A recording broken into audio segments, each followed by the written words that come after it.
There used to be a time where Pinterest wanted a lot of the same content. So it was really quantity over quality, essentially. And we all saw that the same stuff just kept popping up. And so Pinterest recognized that and realized they needed new content on there. And generally, fresh content means a new URL, a new website address, and a new image that's never been displayed before. And that's what we kind of call that gold standard content.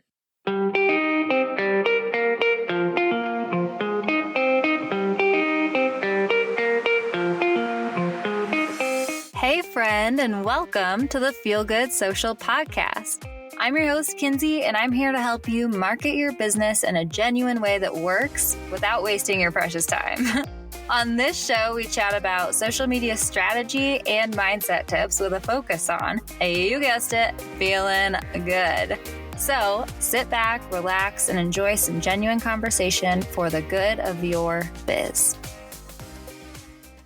Hey, my Feel Good friend, and welcome to the Feel Good Social Podcast. I'm your host, Kinsey, and oh man, we have a wonderful guest today. I am so glad to be back in your earbuds and be sharing this conversation with Simone about all things Pinterest in 2024. Simone shares all of the insights and lots of tangible tips that we can implement for our businesses in showing up on Pinterest in a way that's going to get us the best results, right? We also discuss a few AI related topics when it comes to blogging, SEO, and yes, also Pinterest. So I know that this is going to be an awesome conversation that you'll have a lot of takeaways from. So if you do enjoy this conversation, don't forget to share it with a business buddy who could also use to listen to it. And while you're at it, why not leave us 5 stars or a friendly review on your favorite podcast platform? Because it really does help us to just continue growing our Feel Good Social community and spreading the Feel Good message.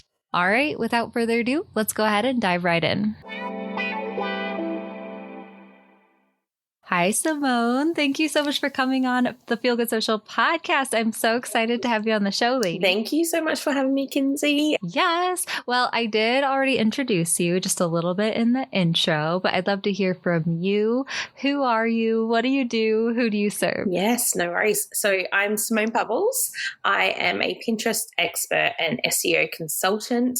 I help all people in business, women and men, and everyone else. And I basically love working with people who essentially want to handle their own SEO and Pinterest. So they really want to, they're not ready to hand it on to another business in terms of like a big business handling it every month, but they kind of want to just be empowered to handle themselves. I really love they're in that mindset. Ooh, I love that description of your ideal customer. And I can't wait to geek out with you about Pinterest and SEO and even some AI Google updates and stuff. But before we dive into that, I always like to kick off these conversations by asking, how did you get started dipping your toes into entrepreneurship? What has that journey looked like for you? Oh, yeah. So for me, it's been a little different because I also work as a registered nurse and I work in an emergency department, so like accident and emergency.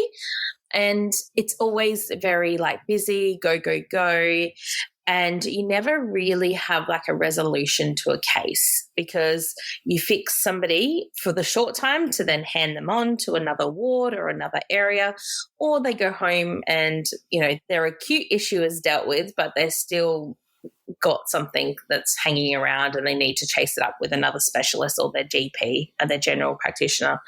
And so I really felt like this, you know, something hanging, like I want some resolution. I want to feel completed, like I've achieved something. And I thought back to a time in my life where I did feel like that. And it was when I worked in administration. So I decided to start as a VA, a virtual assistant. And very quickly found that in Australia, there was really not many specialists in that area. So started working or learning as much as I could about Pinterest. And I'm a really great kind of like self-learner. So just taking it in from everywhere I could. Very quickly from there, realized the importance of SEO and keywords and Google and how the two really work well together yeah, and that's what got me here. Oh, wow. That's so interesting and cool. I love just hearing everyone's different stories and motivations and interests and how your journey has gone along. So, okay, I think we should just dive straight into the Pinterest stuff, lady. I am so interested because I have not interviewed someone about Pinterest for a while. I know there's so many new updates and things. And when we were talking before we hit record, you're like, I think this is going to be Pinterest's year, you know? So let's just talk about that. Like, what are you seeing happening with Pinterest lately? Yeah, I think the actual audience on Pinterest is still quite small, particularly in comparison. Facebook is heading at 2 billion plus users, and we're still in the millions for Pinterest. And so there is so much potential for that audience to grow. Here in Australia, the audience is about 7 million. So to get to the 400 plus that is worldwide, still such a big gap. And so I just think the potential for growth there is, wow, like out of this world.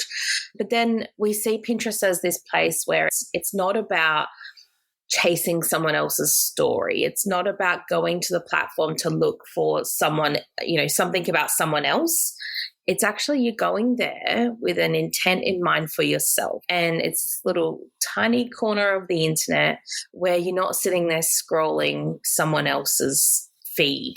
You are literally going there with something in mind for yourself, and you're searching it, and then you're looking at the stuff that comes up, and it's not just one person's, it's a whole lot of different information.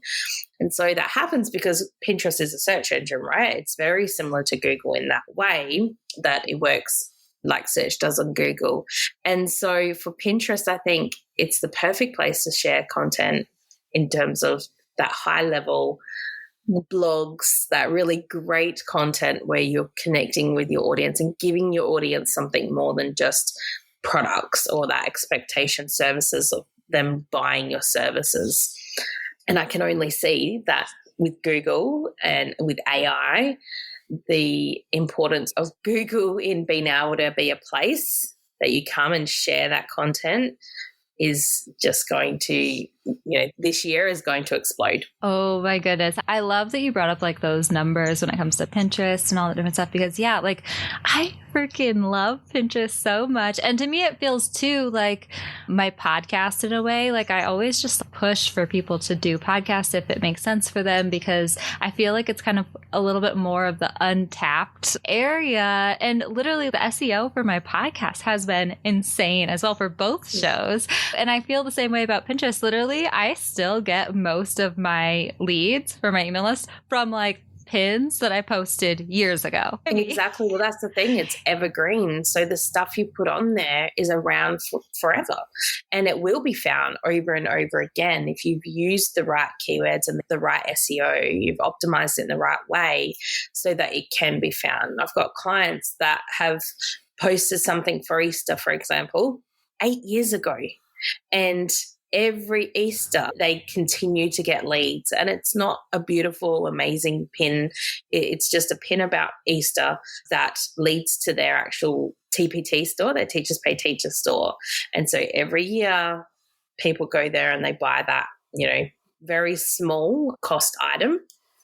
But it's in the hundreds of thousands. Yeah. Oh man, I love this so much. So I guess maybe let's talk about if someone is looking to get started on Pinterest, what should people be focusing on right now when it comes to pinning and the strategy and all that stuff? Yeah, absolutely. So I think, number one, everyone needs to have a business account on Pinterest. Some people are still dabbling in a personal account. And the fact is you don't have the analytics, you don't have the tools, and you don't have the exposure that you get on a business account. So take that step, first of all, and make sure you have a business account. And then just don't go to Pinterest with the expectation of selling. Go to Pinterest with the expectation of actually helping your audience and having content that is going to do that. So really think about that when it comes to your content plan. So many business owners, particularly e-commerce, will say, I don't need a blog. Like, why would I have a blog? What's the reason for a blog? Well, the reason is to help your audience.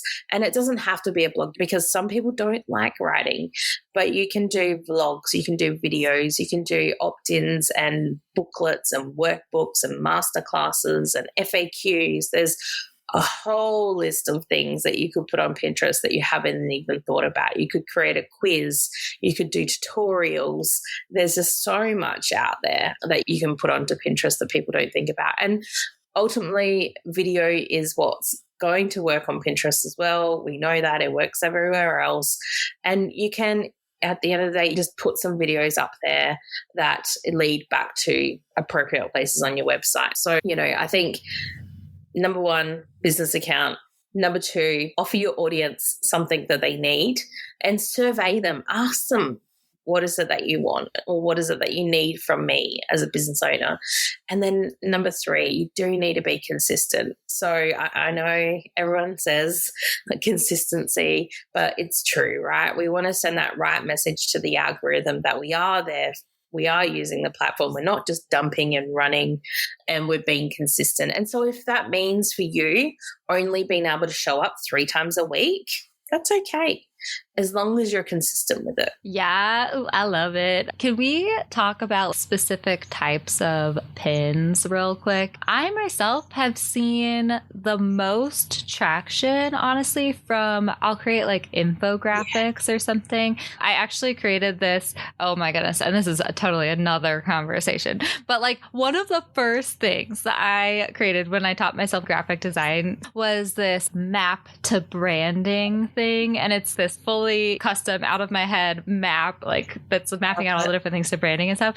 And someone totally ripped it off on Pinterest. And like it is impossible to like get that taken down in a way, because I feel like every pin turns into like its own new pin in a way, and like, so anyway, I've had worse things happen to me in my life and I'll take it as a compliment, but yeah, like I created that map to branding thing, but then I've even created like, a pie chart situation. And it was funny, actually the pie chart was inside a carousel on Instagram, and it wasn't even the first slide I used on Instagram, but I just like threw it on Pinterest with that slide being the first thing. And that's one of my highest pinned things or whatever, so I don't know, tell me your thoughts about all that stuff. That's great. I love hearing that. And so not about the ripping off part, because unfortunately it does happen, and there are steps that people can take to try to get that content taken down. It's hard though when you can't find the original source, but you can certainly report it every time you see it, so that is an option. But we know that video content is number one, the primary thing we want to put onto Pinterest. That is what works the best. And then following that, there are lots of options. You've got carousels that you can still do on there, and then of course static pins. There used to be a thing called idea pins. They're not anymore. They don't exist. They're now just pins basically. So, and there are, obviously we know like that 2-to-3 ratio works the best, but you can certainly dabble with a little bit of a longer pin or a square pin. You can play around with it and see what works best, because sometimes you will find that a slightly longer pin does really well. There used to be a time where people did these huge long pins, but now they get cut off. So we don't encourage that anymore. But yes, infographics work really well, and you have that visual stuff. And I encourage people to go to the platform and search your topic or your niche or your keywords that you want to use, and just have a look what else is out there. What are those top ranking pins that come up first, and how can you duplicate that, obviously in your own way with your own spin on it? What appeals to you? Because things that catch your eye first are probably going to be the same things that catch your clients or your customers' eyes as well. Yes. I love doing that too for like research with Instagram even and stuff. And oh my gosh, like pairing all of this with ChatGPT and all the AI stuff that I've been doing lately, I just get so excited. One of my tactics that I've been using with ChatGPT lately for scrolling Instagram is I'll see an Instagram reel that I kind of want to use as inspiration, a trend or something, or I'll see a meme on Instagram and I'll screenshot it. I'll throw that upload into ChatGPT and be like, please help me customize this for my brand to fit my brand.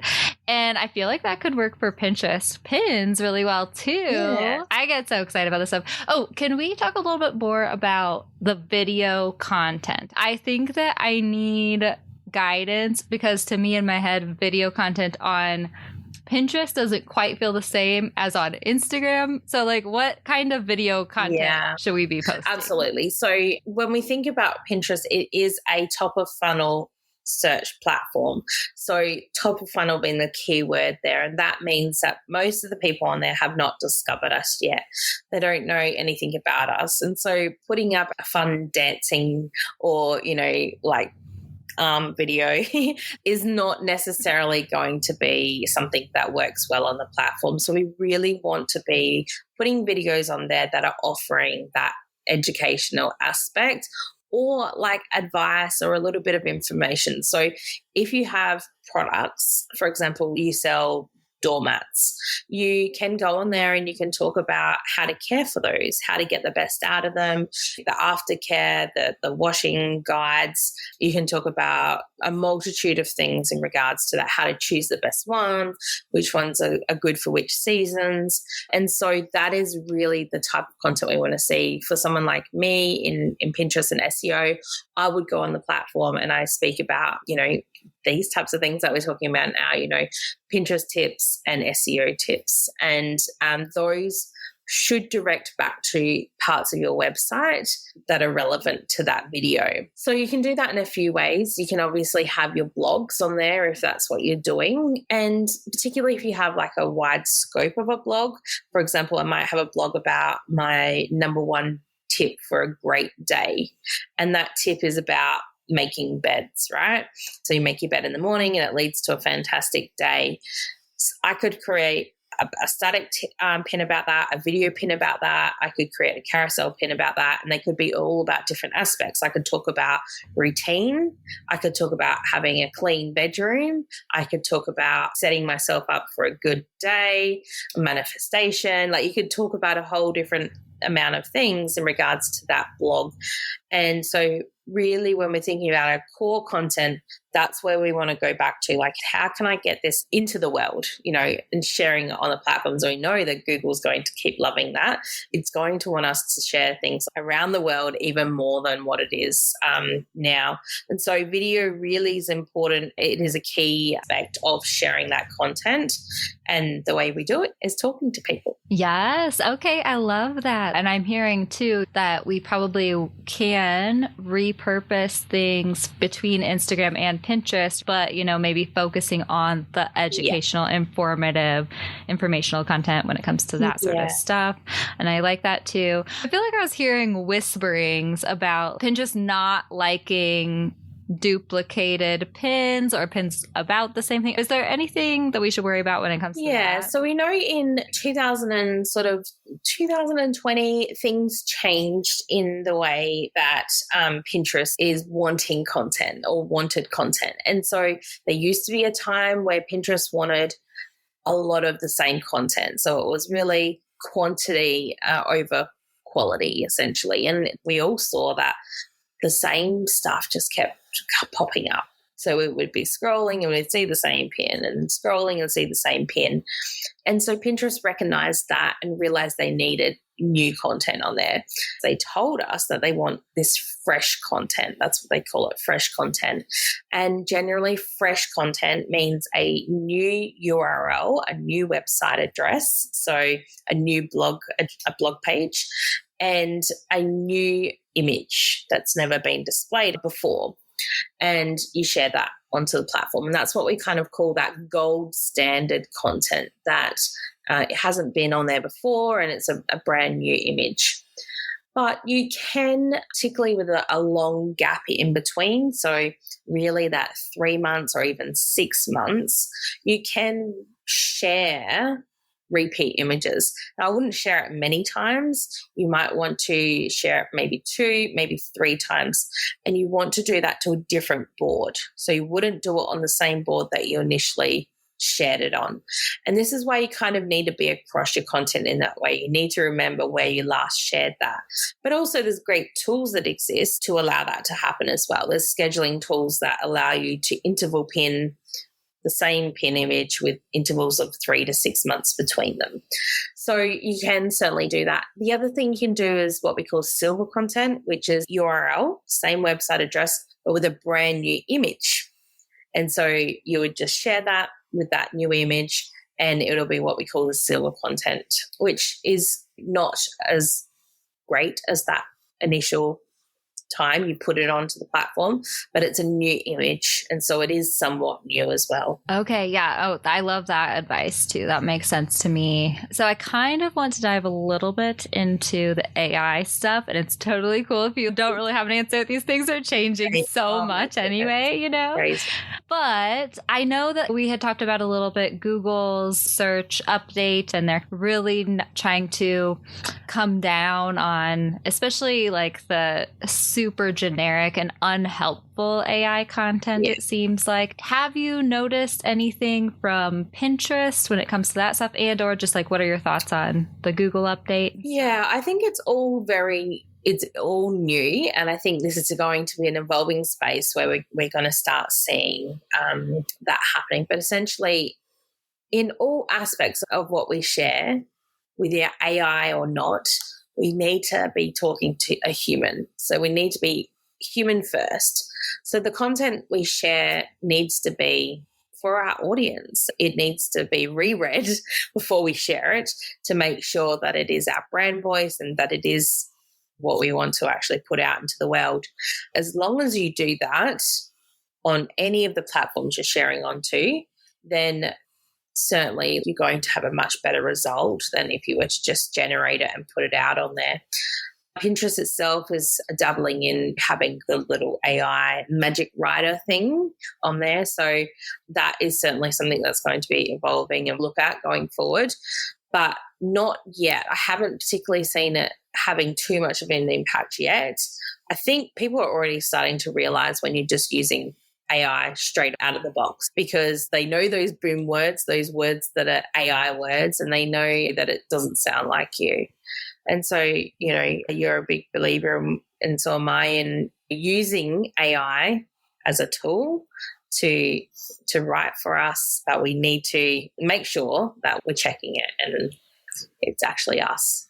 It's so interesting. That's why I love my Authentic AI sister podcast, just to see all this stuff unfold. And it's a little nerve-wracking sometimes, but it's also like exciting. And exactly, always feeling grounded in just who your brand is and how you're showing up and wanting to help people. And if you're not one of those people who's just trying to churn out content and not caring about quality, then you're going to be fine no matter what.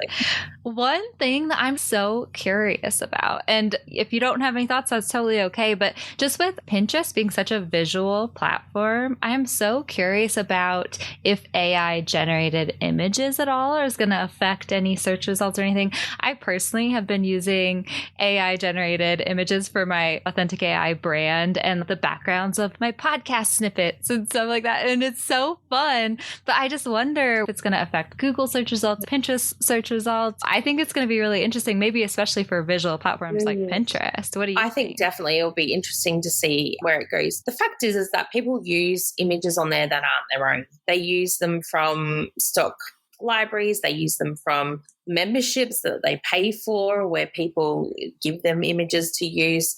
And then they might snip. You might have an image that you zoom on and you snip just that bit. So images on there are already being used in a very different way and from all different sources. And so I think AI is just going to help that along. The one thing that it may do is that potentially it may create images that aren't real and can be a little bit misleading. And so I think that's for us, again, just making sure that the images we put up portray us in the right way. They put out the right message, convey that right message that we want, because Pinterest will read it. The actual platform is able to have a look at your image and see what's in it. And essentially that's actually one of the things people don't realize, because if you are putting up an image of a monkey for your content as something fun, it will attach the keywords monkey to your content, and your content might be about the t-shirt that the monkey's wearing.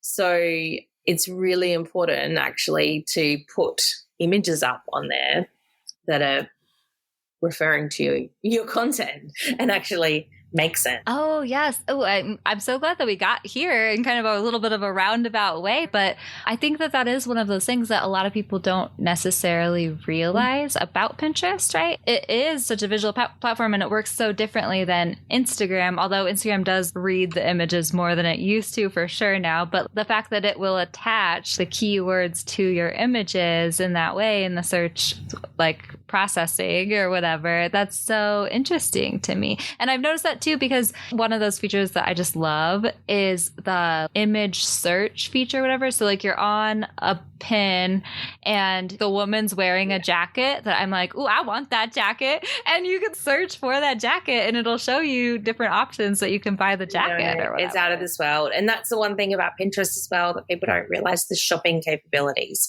And so you can go into a shop, or your audience member can go into a shop and they can take a picture of a lamp that they see. And that might be a really expensive lamp, so they can't afford that brand, or it might be a really like poor quality version of it and they want a better quality version. And so they can take a picture of that in the Pinterest app, and Pinterest will bring up all the content that it has on the platform that looks similar to that lamp that you've taken a picture of. Oh, yeah. So amazing. So for like small business owners, do you have any quick tips or strategies for how you might be able to boost your success that way? Yeah, I think so. Obviously, being on top of trends, and the trends tool particularly. So Pinterest has a trends tool in it where you can literally go to the trends tool and type in a trend or something. You might just type in lamps and it will start bringing up, it will send you down this rabbit hole. You'll be there forever.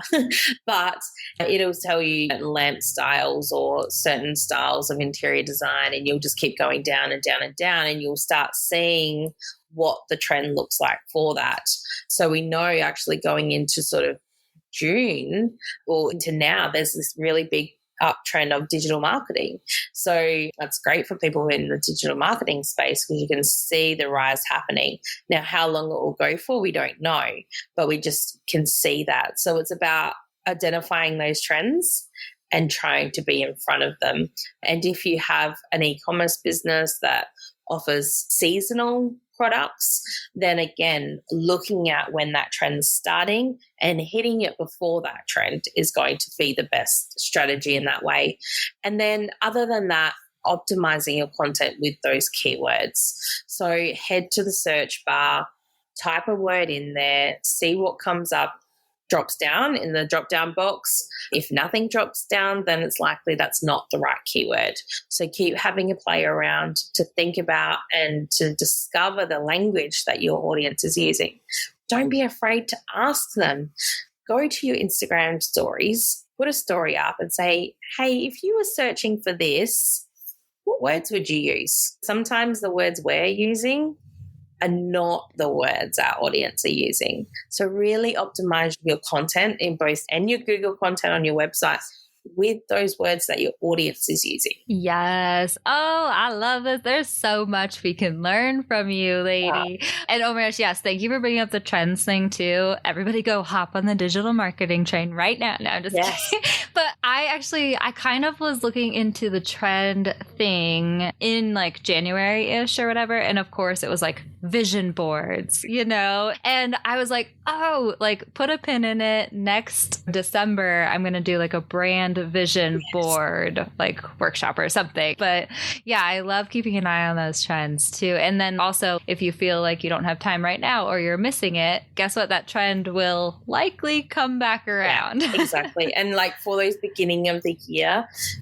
starting a business, everyone's coming back from their holidays, their Christmas holidays, and they're like, oh, I don't want to go back to work. Or they're thinking, I hate my job.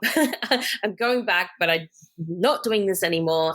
And so they start looking for ideas on how they might be able to start a business. So that's great for any coaches out there or any entrepreneurs in that space of helping people start their own business. And then we see in spring, there's a big uptake of people trying to look for spring cleaning ideas or decluttering ideas. And obviously leading into all the seasonal content, 8 weeks before the seasonal holiday or whatever it is, you want to get your items up during that time. Ooh, I love these like actionable, tangible takeaways, lady. Okay, we have so much more to learn from you, and I'm sure that you have tons of resources and all the things that we can come find. So can you please share with everyone how they can connect with you and any resources that you might have to share? Absolutely. So I'm on all the platforms, including Pinterest, but certainly pop into my DMs on Instagram, head over to my website, have a look at my blogs and any of the content I have there. Or, if you want to get in contact, my website is www.simonepavils.com, and on Instagram, I'm Simone Pavils, and all of the other platforms as well. Okay, yay. Oh my goodness. Thank you so much for this awesome conversation, lady. I've really enjoyed it. Thank you for having me. How great was Simone, you guys? Oh my goodness. We continued talking for a little bit after we stopped recording while we waited for our audio and video to download and whatnot. And let me tell you, Simone has so much more to share still even. So hopefully we will get her back on the show at some point. But I really hope that you found a lot of insights in this conversation. If you did, don't forget to connect with us on Instagram. I am at Feel Good Social. Send me a message. Let me know that you came from the podcast, and I will be sure to give you a follow back and just continue spreading you love over there. Thanks so much for listening, my friend. For show notes and a whole lot of other awesome freebies, visit feelgoodsocial.com. Simply go to feelgoodsocial.com for all the goods.